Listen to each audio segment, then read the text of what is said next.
না বুঝা অ্যাক্সিডেন্ট যদি না হয়, আপনি না বুঝা কবরে যাবেন না, আপনি কোনো এক সময় বুঝবেন। না বুঝা বুঝতে তো আপনাকে হবেই, না বুঝে আপনি যাবেন কই?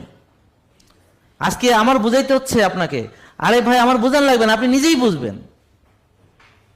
শুধু কিছুটা দিন যেতে দেন, তাকে একটু বিছানায় পড়তে দেন, তার একটা অঙ্গ কেটে ফেলতে একটু সময় লাগবে, একটু একটু অপেক্ষা করেন। আপনি না বুঝে যাবে কই?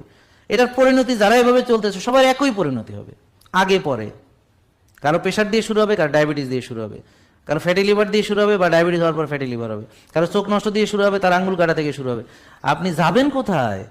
যেই পথে আপনারা হাঁটছেন, যে আপনি কিভাবে বিশ্বাস করবেন যে একটা লোক নষ্ট খাবে, নিয়মিতভাবে 6 বেলা খাবে, 4 বেলা খাবে, রাত জাগবে, ব্যায়াম করবে না, হ্যাঁ, নিজের যত্ন নেবে না এবং রুগী হবে না, এটা কি সম্ভব নাকি? তো বলে যে আমি যে ওষুধ খাই, ওটা তো আরো বড় রুগী হবেন আপনি।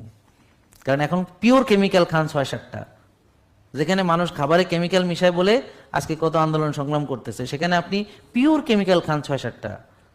তা আপনি আর যাবেন কই? কতদিন না বুঝা যাবেন? পারবেন? পারবেন না। আপনার বুঝ হবে, আপনাকে বুঝাইতে হবে না, আপনি ঠিক বুঝবেন। শুধু বুঝবেন না, একেবারে নগদে বুঝবেন, হাড়ে হাড়ে টের পাইবেন।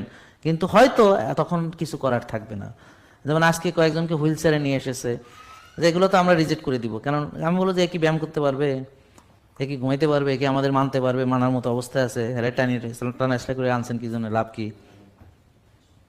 নাকি বুঝেন নাই যে আমরা যেহেতু কারো চিকিৎসা করি না, আপনি সুস্থ হবেন হচ্ছে এই যে ব্যায়াম না করে এত সমস্যা, যে মাসেল ওয়েস্টিং হচ্ছে, দুর্বল হচ্ছেন, এনার্জি চলে যাচ্ছে, হাড় ক্ষয় হচ্ছে, মাসেল ক্ষয় হচ্ছে, ঘুম হচ্ছে না, ডিপ্রেশনে যাচ্ছেন, অ্যাথেরোস্ক্লেরোসিস হচ্ছে, ইনফ্লামেশন হচ্ছে, চর্বি জমতেছে, যে এত অসুবিধা হচ্ছে, এটা সমাধান ব্যায়াম করতে হবে।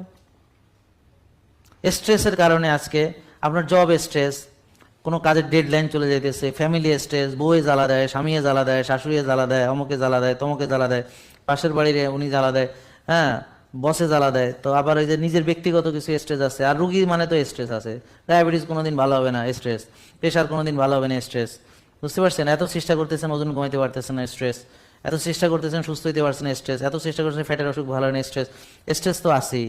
আর সবচেয়ে বড় কথা হলো, যখন শক্তি কমে যাবে, পুরুষত্ব চলে গেছে, স্ট্রেসের আর বাকি থাকে কি? শক্তি কমে যায়, মেয়েদের নারীত্ব, বাচ্চা হচ্ছে না, মাসিক হয় না, তো এর আর মেয়ে হিসেবে বেঁচে থেকে লাভ কি? স্ট্রেসে তো শুরু। আর প্যারালাইসিস হলে তো স্ট্রেসের শেষ নাই, ক্যান্সার হলে তো কোনো চিন্তাই নাই। এত স্ট্রেস করতে হবে যে আপনার আর নতুন করে কিছু বুঝাইতে হবে না যে আপনার স্ট্রেস কারে কয়। মরবেন, তবে পুরো ফ্যামিলিরে পঙ্গু করে তারপর মরবেন, পুরো ফ্যামিলিরে ঋণে ফালাইয়া জর্জরিত করে ঋণের বোঝা দিয়ে আপনি চলে যাবেন পৃথিবী থেকে।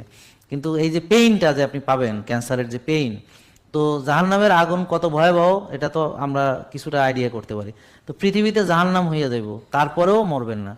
আমরা এরকম রুগীও দেখেছি যে মৃত্যু কামনা করছে, মরতেছে না। এখান থেকে ক্যান্সার হয়ে এখান থেকে এক সাইড ফাঁকা হয়ে গেছে, এখান থেকে কঙ্কালের মতো দাঁতের মাড়ি টাড়ি সব বের হয়ে গেছে, সে মৃত্যু কামনা করতেছে কিন্তু মরে যাচ্ছে না। তো কেবল পচা শুরু হয়েছে, আরও পচবে।